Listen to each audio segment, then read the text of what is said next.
G'day, here's a nice piece of Boulder Opal from central Queensland. It's got a nice bar of multicolour going through it. It's a typical piece of boulder where it's been split from the other half, which I don't have unfortunately. But,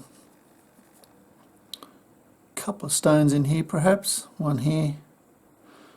Looks like a fissure through there, so maybe another small stone there, another small stone there, or just keep it as a nice specimen. That's the back. Doesn't appear to be anything else in it really.